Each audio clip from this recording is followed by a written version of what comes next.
আজকে বর্তমানে 30 বছর 20 বছর 25 বছর যুবতী মা বোনেরা আজকে বাবা পর্দা করে না, পর্দার মধ্যে থাকে না। আজকে মা বোনেরা বেপরদায় লিপস্টিক লাগায়া, বেপরদায় মেকআপ শেকআপ করিয়া রাস্তাঘাটে পথে মেলাতে ঘরে আজকে মারে আজকে শরীয়তে পরপুরুষের জন্য তোমার সাজাগুজা করা হারাম। আজকে তুমি সাজাগুজা করে রাস্তা পথে ঘাটে মেলাতে ঘুরবে, তোমার গুনার খাতা তোমার গুনার খাতায় তোমার গুনায় লিপিবদ্ধ হয়ে যাবে। মা জননী তুমি তো জানো না বেপরদায় চলে এলে তোমার কতটা পরিমাণ গুনাহ হয়। আজকে তুমি বেপরদায় চলবা, পরপুরুষ তোমাকে দেখে আকৃষ্ট হবে। আজকে তুমি যতই ইবাদত বান্দেই করো না কেন, আজকে তোমার ইবাদত বান্দেগি আল্লাহ দরবারে কবুল হবে না। আরে মা, জগতের মধ্যে আলেম ওলামা আছে, আপনার এলাকায় আলেম ওলামা আছে, তাদেরকে মা জিজ্ঞাসা করে নিবে। পরপুরুষকে দেখানো তো দূরের কথা, রাস্তাঘাটে বেপরদায় চললে আপনার ইবাদত আল্লাহর দরবারে কবুল হওয়া তো দূরের কথা। আপনি যখন আপনার নির্জম ঘরে, আপনার ঘরে কেউ থাকবে না, সন্তান থাকবে না, স্বামী থাকবে না, কেউ থাকবে না, ওই ঘরে যদি আপনি নামাজে দাঁড়ায় যান, আপনার হাতের কবজি যদি আপনার হাতের কবজি পর্যন্ত যদি খোলা মেলা থাকে, আপনার পায়ের যদি কোনো অংশ জায়গা যদি খোলা মেলা থাকে, আপনার কপালটা যদি একটু খোলা মেলা থাকে, আপনার নামাজ আপনার ইবাদত আল্লাহর দরবারে কবুল হবে না। আপনি বলবেন হুজুর গো, আমি ঘরের মধ্যে একা থাকি, আমার সন্তানাদি পোতানাদি আমার স্বামী বিরাদার কেউ থাকে না, কেন নামাজ হবে না? মা জননী তুমি যে ঘরের মধ্যে তুমি নামাজ আদায় করছ, আমার কুপকুপে যদি হয় তবুও তোমার শরীরে কোনো অংশ যদি খালি থেকে যায়, তোমার ইবাদত আল্লাহর দরবারে কবুল হবে না। জোরে বলেন সুবহানাল্লাহ। আরে মা, আল্লাহর ইবাদত উপাসনায় যদি পর্দা না করিয়া যদি ইবাদত করা হয়, ওই ইবাদত আল্লাহর দরবারে কবুল হয় না। আর জগতের মধ্যে তুমি বেপরদায় চলবা, তোমার ইবাদত আল্লাহ দরবারে কেমন করে কবুল হইতে পারে? এই জন্য মা বোনেদের মধ্যে 3টা গুণ অবশ্যই থাকতে হবে। এই 3টা গুণ যদি না থাকে, আজকে আল্লাহ দরবারে মা বোনেদের কোনো ইবাদত কবুল হবে না। 1 নম্বর হলো মা বোনেদের নামাজের মধ্যে পাবন্দি থাকতে হবে। 2 নম্বর হলো আমার মা বোনেদের স্বামীর খিদমত করতে হবে। স্বামী যতই খারাপ হোক না কেন, স্বামী তোমাকে দেখতে পারুক আর না পারুক, স্বামী মদখোর জুয়াখোর গাঁজাখোর হোক না কেন, তোমার কাছে তোমার স্বামী, আজকে তোমার স্বামী যদি অন্যায় করে, আল্লাহর দরবারে তুমি দোয়া করো। তোমার স্বামী যদি অন্যায় করে, তুমি তোমার শ্বশুর শাশুড়িকে দিয়া, পাড়া প্রতিবেশীকে দিয়া, সমাজ দিয়া তুমি বিচার করে ওই স্বামীকে ভালো করার চেষ্টা করো। কিন্তু তুমি তোমার স্বামীর খিদমত ছাড়া তুমি কোথাও যাইতে পারবে না। এই জন্য স্বামীর খিদমত তোমার মধ্যে রাখতে হবে। 1 নম্বর আল্লাহর ইবাদতের মধ্যে তোমাকে থাকতে হবে। 2 নম্বর হলো স্বামীর খিদমত তোমাকে করতে হবে। 3 নম্বর হলো নিজেকে পর্দার মধ্যে রাখতে হবে। এই 3টা গুণ যদি একজন মুসলিম নারীর মধ্যে না থাকে, এই মুসলিম নারীর ইবাদত আল্লাহ দরবারে কবুল হবে না। জোরে বলেন সুবহানাল্লাহ।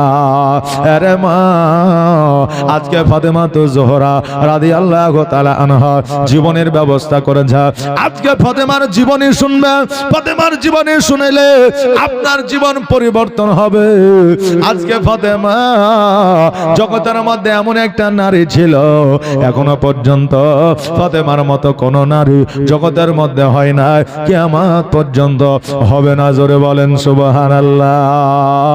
আজকে ফাতেমার জীবনী শোনার পরে যদি আমার মা বোনেরা একজন যদি জীবন পরিবর্তন করে, আজকে সারা জালসা আল্লাহর দরবারে কবুল হয়ে যাবে। জোরে বলেন সুবহানাল্লাহ।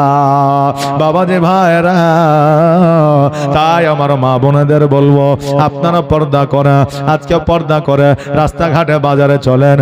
আজকে আপনাকে যদি সাজতেই হয়, আপনাকে যদি মেকআপ করতে হয়, আপনার স্বামীর জন্য আপনি সাজগোজ করে বাড়িতে বসা, আজকে পরপুরুষের জন্য সে যে কোনো লাভ হবে না। আজকে আমার মা বোনেরা স্বামীর জন্য বাবা সাজে না, আর যখন মেলাতে যায়, হাটে যায়, বাজারে যায়, তখন সেজে গোজে যেন বাজারের দিকে আগায়। আজকে আমার দয়ার নবী বলেছে, হে আমার উম্মতিরা, তোমরা তোমাদের স্বামীকে খুশি করো, সুন্দর পোশাক পরে, সুন্দর শাড়ি পরে, সুন্দর সাজগোজ করে আজকে তোমার স্বামীকে খুশি করো। আর আজকে আমাদের আপনার 99% মা বোনেরা পরপুরুষের জন্য সাজগোজ করে, রাস্তা দিয়ে যাব, ভালো শাড়ি পরবো, লোকে দেখলে কি বলবে, আজকে ভালো শাড়ি পরবো, আজকে ভালো করে সাজে গোজা আমি বাজারের দিকে যাব, নইলে আমাকে মানুষ খারাপ বলবে। আজকে পরপুরুষকে খুশি করার জন্য তুমি সাজগোজ করো, আর স্বামী যখন বাড়িতে থাকে আর তুমিও যখন বাড়িতে থাকো, তখন যত রকমের পুরানো শাড়িগুলো রাখা আছে ওই শাড়িগুলা তুমি পরো। হয় কি হয় না বাবা? কিন্তু স্বামীর জন্য সাজা তোমার জন্য প্রযোজ্য, পরের জন্য সাজা প্রযোজ্য নয়। বাবা যে ভাইরা, আমার ফাতেমা জোহরা রাদিয়াল্লাহু তাআলা আনহা সেই সময় থেকে পর্দা করে চলেছে। জীবনে কোনোদিন আরব ভূমির মধ্যে কোনো পরপুরুষ আমার ফাতেমাকে দেখাতো দূরের কথা, একজন নারীও সঠিকভাবে আমার ফাতেমাকে দেখতে পায় না। আমার ফাতেমা চেহারা কেমন ছিল, কোন নারী আমার ফাতেমাকে দেখতে পাই না। বাচ্চা কাল থেকে আমার ফাতেমা জোহরা রাদিয়াল্লাহু তাআলা আনহা নিজেকে পর্দার মধ্যে রাখতে। ফাতেমা ওই ছোট অবস্থা থেকে আমার নবীজির সর্বদা কাছে কাছে থাকতে। আমার নবী মুস্তাফা সাল্লাল্লাহু তাআলা আলাইহি ওয়াসাল্লাম যখন ইসলামের প্রচার প্রসার করতে যাইতে, উতবা সাইবা আমার নবীজির মাথার উপরে ওটের ভুঁড়ি চাপাইয়া দিতেন। আমার মা ফাতেমা জোহরা রাদিয়াল্লাহু তাআলা আনহা, আমার খাদিজাতুল কুবরা রাদিয়াল্লাহু তাআলা আনহা, ওনারা যাইয়া আমার দয়ার নবী মুস্তাফা সাল্লাল্লাহু তাআলা আলাইহি ওয়াসাল্লামের মাথা থেকে উটের ভুঁড়িটা নামাইয়া আমার নবীজিকে বাড়ি নিয়ে আসতে। আর আমার নবীজি সব চাইতে বেশি আমার ফাতেমাকে ভালোবাসতে। নবী গো তোমার মতো এত ভালো, তোমার মতো এত ভালো কেউ তো আমায় বাসে না, তাই তো নবী আমি তোমার দিওয়ানা, তাই তো রাসূল আমি তোমার দিওয়ানা। তোমার মতো এত ভালো, তোমার মতো এত ভালো কেউ তো আমায় বাসে না, তাই তো নবী আমি তোমার দিওয়ানা, তাই তো রাসূল আমি তোমার দিওয়ানা। ও কি শুনেছি কিতাবের লেখা, নবী ছাড়াই আমার জীবন ফাঁকা গো। জোরে বলেন সুবহানাল্লাহ। ও কে শুনেছি কিতাবের লেখা,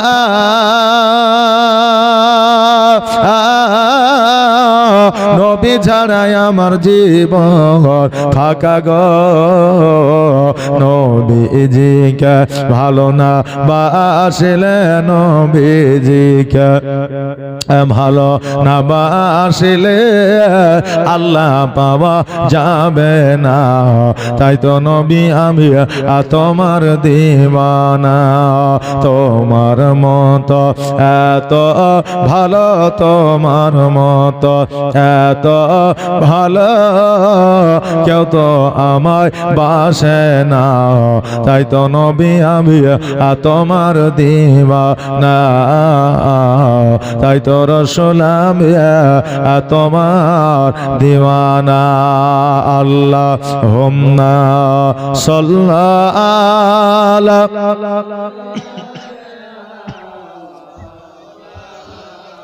মোহাম্মদ ওয়ালা আলা সাইয়্যিদিনা মাওলানা মুহাম্মদ সাল্লাল্লাহু তাআলা আলাইহি ওয়াসাল্লাম। আমার নবী মুস্তাফা সাল্লাল্লাহু তাআলা আলাইহি ওয়াসাল্লাম আমার ফাতেমা জোহরা রাদিয়াল্লাহু তাআলা আনহাকে বাবা সব চাইতে বেশি ভালোবাসতা। আজকে জগতের মধ্যে বাপেরা দেখবেন বেটিদের বেশি ভালোবাসা, সর্বদা বেটিরা আপনার বাপের কাছে কাছে থাকে। আজকে আমার মা ফাতেমা জোহরা রাদিয়াল্লাহু তাআলা আনহা উনি যেন আমার নবীর কাছে কাছে থাকতেন। আমার ফাতেমা জোহরা রাদিয়াল্লাহু তাআলা আনহা বাবা বাড়িতে আসা এমত অবস্থায় খাদিজাতুল কুবরা রাদিয়াল্লাহু তাআলা আনহা বলতেছে, বেটেরা আমার শরীরটা যেন ভালো যায় না, আমার শরীরটা যেন কেমন খারাপ করতে আসে, আজকে আমার শরীরটা যেন কেমন দুর্বল লাগছে। আহারে বাবা, একজন সন্তান বাড়িতে যদি থাকে ওই সন্তান কত কাজ কর্মে বাইরে যায়, জমিতে যায়, দোকানে যায়, কিন্তু একজন কন্যা যদি বাড়িতে থাকে ওই বাড়ির মধ্যে সর্বদা সর্বক্ষণ থাকে। আমার ফাতেমা বলে, মা গো আজকে তোমার শরীরটা কেন খারাপ করে? আমার খাদিজাতুল কুবরা রাদিয়াল্লাহু তাআলা আনহা বলতেছে, এ ফাতেমা শোনো, আজকে আমার মাথা খানা যেন ভারে হইয়া আছে। এই কথা বলতে বলতে আমার ফাতেমা জোহরা রাদিয়াল্লাহু তাআলা আনহা এই কথা শুনতে আছে। এমন অবস্থা আমার খাদিজাতুল কুবরা রাদিয়াল্লাহু তাআলা আনহা উনি যেন বাবা অজ্ঞান হয়ে জমিনের মধ্যে পড়ে গেলে। আমার ফাতেমা ছোট্ট ছেলে কি করবে রে বাবা, আজকে কিছু খুঁজে না পেয়ে ছুটতে ছুটতে আমার নবীজির কাছে গেলেন। জোরে বলেন সুবহানাল্লাহ। ওই সময়ে আমার নবী মুস্তাফা সাল্লাল্লাহু তাআলা আলাইহি ওয়াসাল্লাম মসজিদে নববীতে যেন আজ মানুষকে সাহাবীদেরকে যেন কিছু বক্তব্য দিতেছে, কিছু কথা আপনার বুঝাইতে আছে।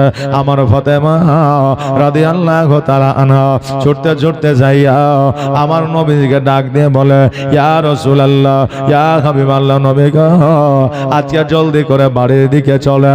আমার নবী বলে, ফাতেমা আজকে তোমার মনটা কেন খারাপ, আজকে তোমার শরীরটা কেন কাঁপতে আছে?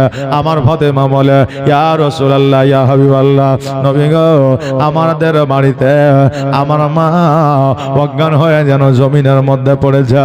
যেমন এই কথাটা শুনেছে আমার নবীজি সব কিছু ছেড়ে দিয়ে যেন বাড়ির দিকে ছুটতে আরম্ভ করেছে। জোরে বলেন সুবহানাল্লাহ। আমার নবীজি বাড়িতে যাওয়ার পরে দেখছে যেন আমার খাদিজাতুল কুবরা রাদিয়াল্লাহু তাআলা আনহা অজ্ঞান অবস্থায় যেন বাড়ির মধ্যে আছে রে বাবা।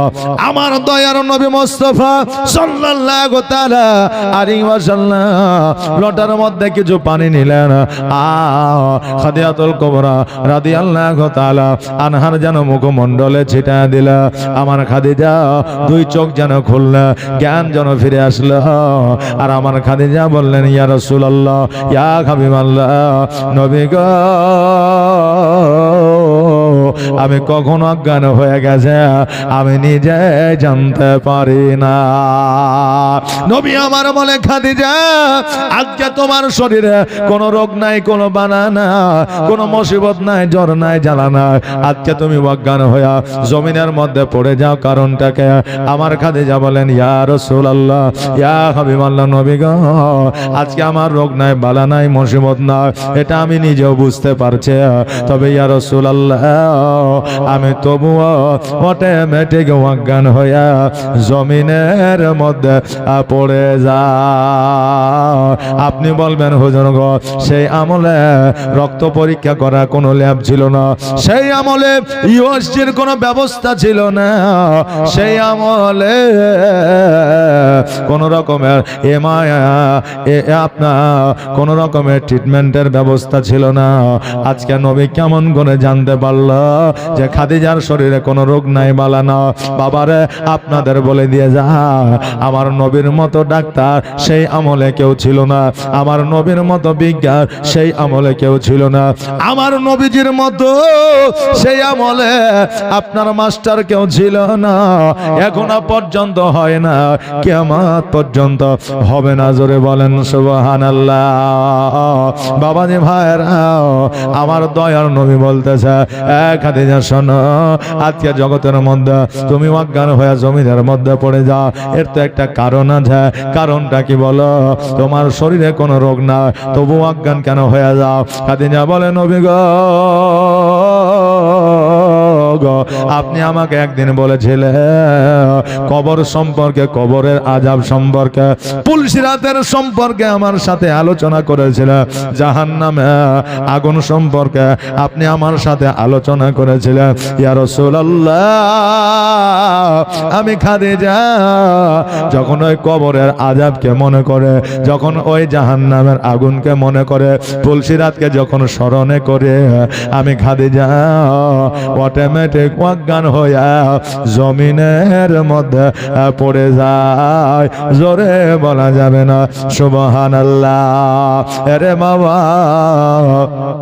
যেই খাদিজাতুল কুবরা জগতের মধ্যে জান্নাতের সার্টিফিকেট পেয়েছে, যেই খাদিজা জগতের মধ্যে যত সম্পত্তি ছিল ইসলামের জন্য দান করে দিয়েছে, আজকে নবীজির দিকে তাকায়া সব কিছু ইতিম গরিব মিসকিনের মধ্যে বিলি বন্টন করে দিয়েছে, তবুও তিনার মধ্যে কবরের আযাব সম্পর্কে যদি এত ভয় থাকে, আমাদের কেন ভয় না?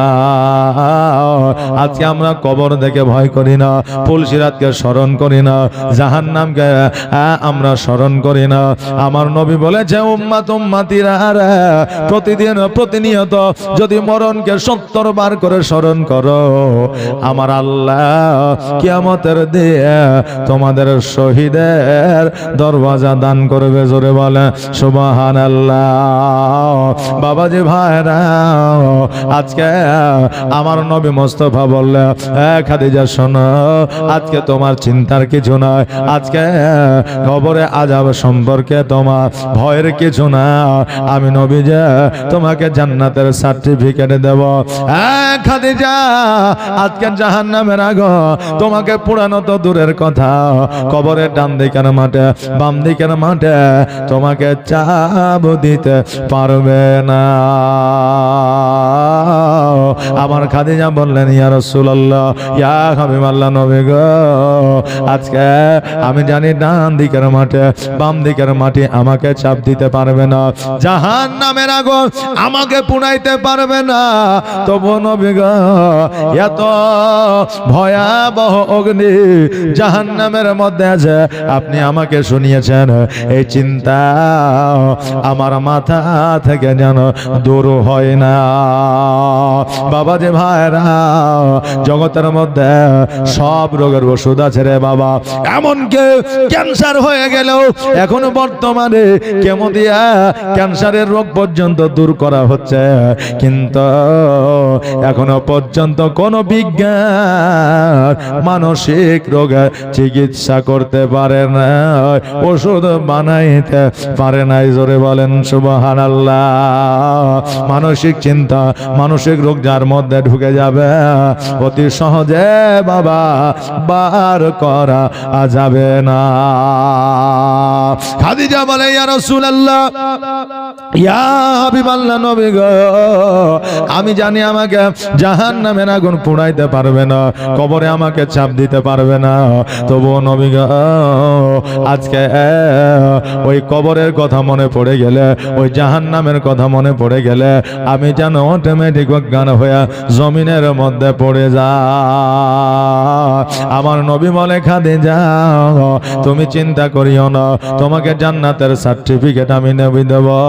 খাদিজা বললেন ইয়া রাসূলুল্লাহ আপনি আমাকে জান্নাতের সার্টিফিকেট দেবা, তবে নবী গো আমি আপনার কাছ থেকে 3টা ওসিয়ত আমি চেয়ে নিব। নবী আমার বলে খাদিজা বলো বলো কি ওসিয়ত তুমি নেবা? তুমি 3টা ওসিয়ত কেন, তুমি 3000 ওসিয়ত চাইলে আমি নবীজি তোমাকে দিব। খাদিজা বলে ইয়া রাসূলুল্লাহ ইয়া হাবিবাল্লাহ নবী গো আমি যখন ইন্তেকাল করব আমার গোসলখানা আপনি নিজের হাতে বানায়া দিবেন। নবী আমার বলে খাদিজা আজকে একজন নারী ইন্তেকাল করলে, আজকে একজন মহিলা ইন্তেকাল করলে ওই মহিলার গোসল মহিলারা দেয়, ওই নারীর গোসল নারীরা দেয়, আজকে তোমার গোসল আমি নবী কেন বানায়া দিব? খাদিজা বলে ইয়া রাসূলুল্লাহ ইয়া হাবিবাল্লাহ নবী গো আজকে মক্কা নগরে কোন নারী পুরুষ আমাকে দেখে না, আজকে যখন কোন নারী আমার গোসল দিয়ে দেবে আমাকে নিয়ে তারা আলোচনা সমালোচনা করবে। ইয়া রাসূলুল্লাহ আমি খাদিজা তাদের আলোচনা সমালোচনার মধ্যে আমি যাইতে চাই না, এই জন্য আমার শেষ গোসলটা আপনি নিজের হাতে বানায়া দিবেন। আমার নবী বলে খাদিজা যাও যাও আমি তোমার গোসলটা আমি নিজের হাতে বানায়া দেব, তোমার দ্বিতীয় ওসিয়তটা বলো। খাদিজা বলে ইয়া রাসূলুল্লাহ ইয়া হাবিবাল্লাহ নবী গো আমি যখন ইন্তেকাল করব আপনার পুরানো জুব্বা দিয়া আমার কাফন বানায়া দিবেন।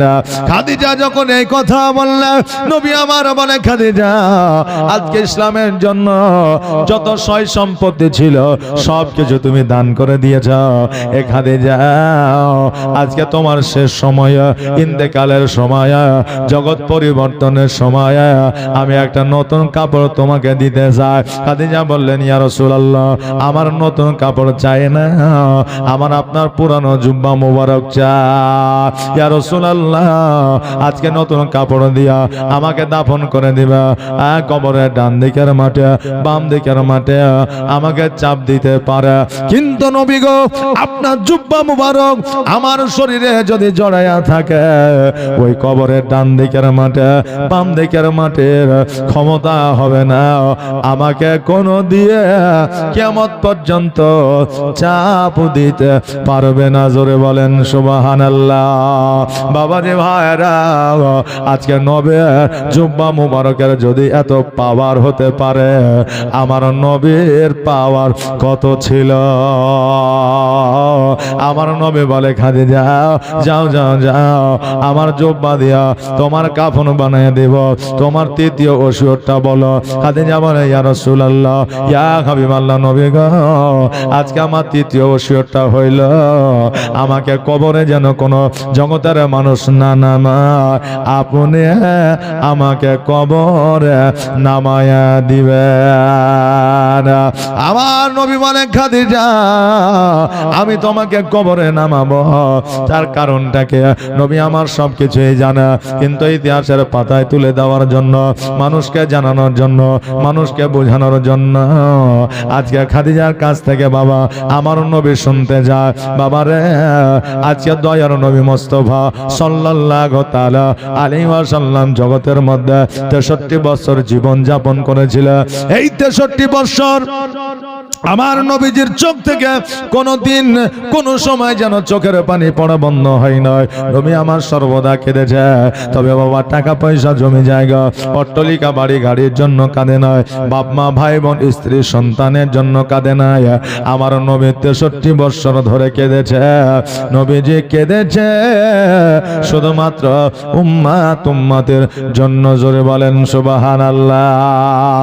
এখনো মরণ হবে যে সোনার মদিনায় কান্দে কিয়ামত কিয়ামত পর্যন্ত কাঁদবে। জোরে বলেন সুবহানাল্লাহ। আর আমার মদিনায় নিবানে দয়ার নবীজি আমার মদিনায় নিবানে। জোরে বলেন সুবহানাল্লাহ। আর আমার মদিনায় নিবানে দয়ার নবীজি আমার মদিনায় নিবানে। নবী আমার মদিনায় নিবানে। নবীজি আমার পাগল বানায়া আছো মদিনায় লুকায়া। আমার পাগল বানায়া আছো মদিনায় লুকায়া। অন্তরেতে অন্তরেতে মদিনার পরাণে নবী। অন্তরেতে মদিনার পরাণে দয়ার নবীজি আমার মদিনায় নিবানে। তুমি আমার মদিনায় নিবানে দয়ার নবীজি আমার মদিনায় নিবানে। নবী আমার মদিনায়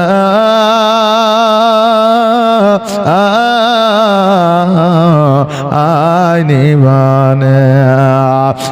বাবাজি ভাইরা, যদি কোনদিন আপনার আমার নসিবে আমার আল্লাহ তাবারাক তাআলা লিখে দেয় সোনার মদিনায় যাব, আর নবীর প্রতি যদি ইশক মহব্বত থাকে, তো নবীর প্রতি দরুদ পড়িয়া সালাম দিয়া নবীর সঙ্গে সাক্ষাৎ করে পুনরায় ভারতবর্ষে আসবো। জোরে বলেন সুবহানাল্লাহ। ওই নবীজি খাদিজাকে বলে, খাদিজা আজকে তোমার কবরে আমি তোমাকে নামাবো, তার কারণটাকে?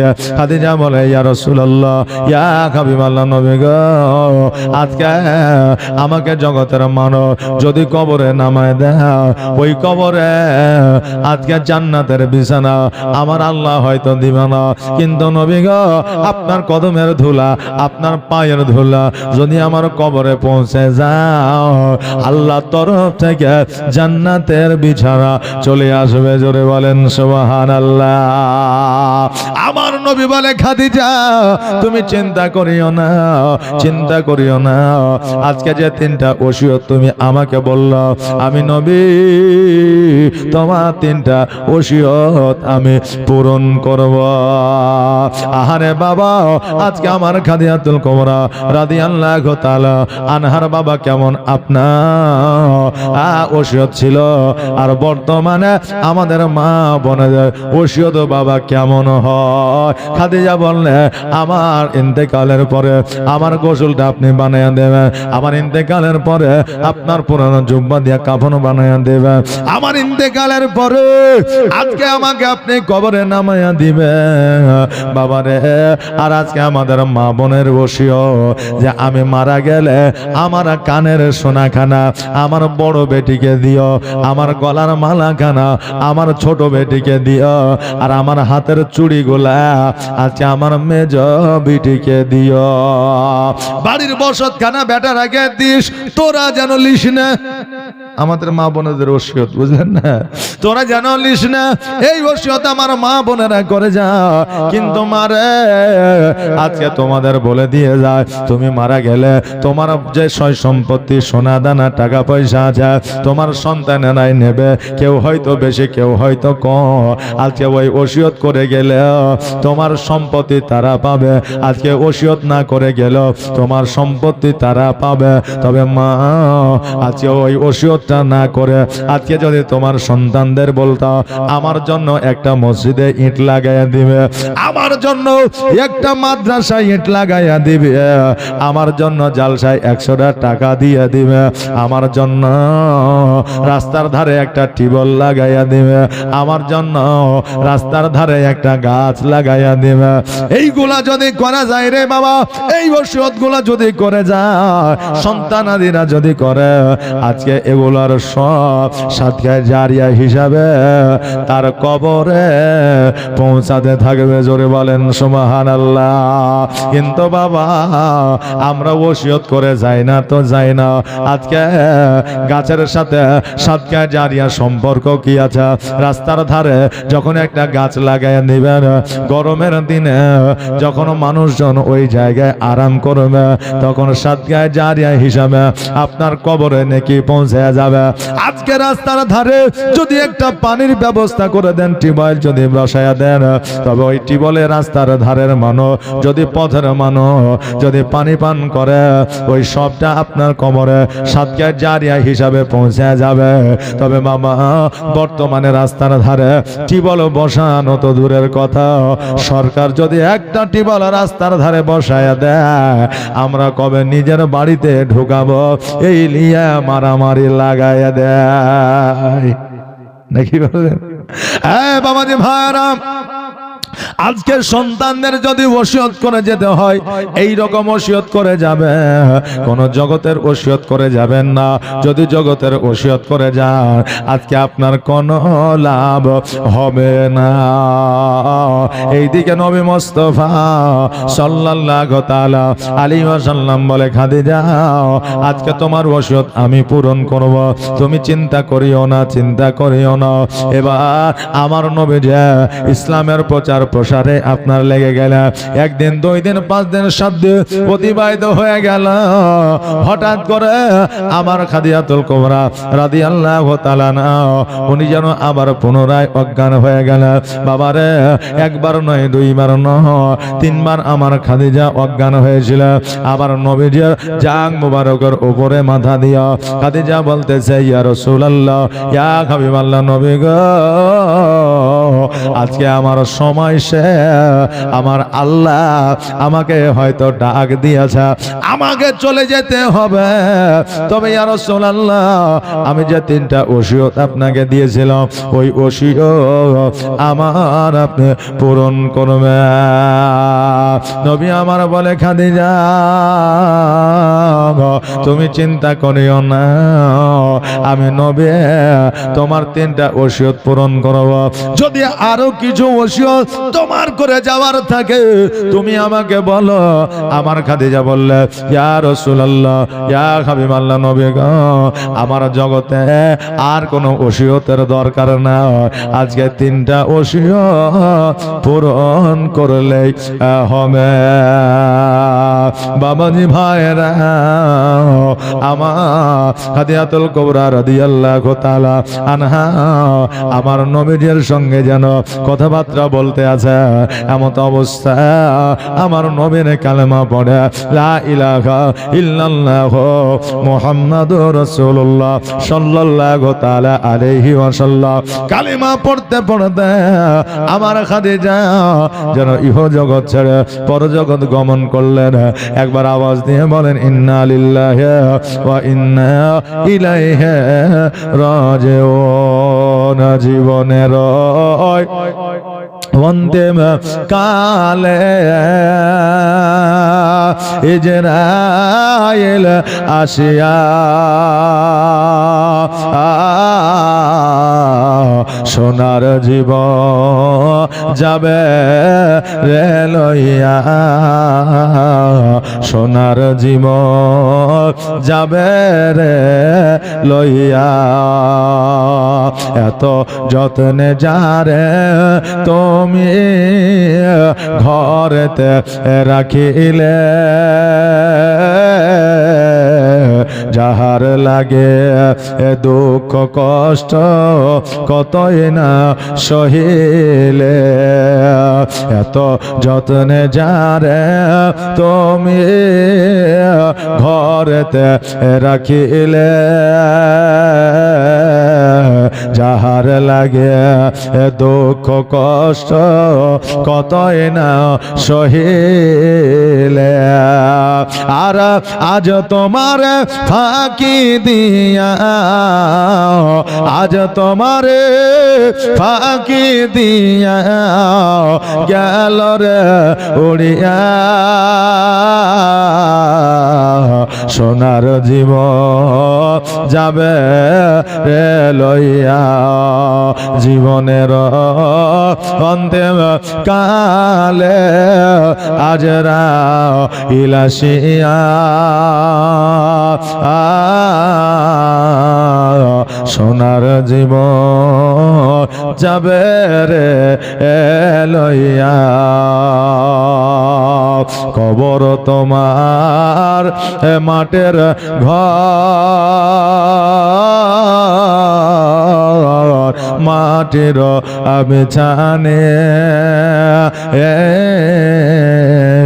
চতুর্দিকে মাটি তোমার বাঁশের ছাউনি কবর তোমার মাটির ঘর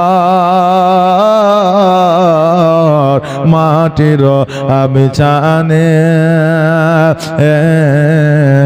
চতুর্দিকে মাটি তোমার বাঁশের ছাউনি আর কেমন করে রইবি রে ভাই আর কেমন করে রইবি রে ভাই অন্ধকার কবরে সোনার জীবন যাবে রে লইয়া জীবনের অন্তিম কালে আজরা ইলাসিয়া সোনার জীবন যাবে রে লইয়া সোনার জীবন যাবে রে লইয়া আল্লাহুম্মা সাল্লি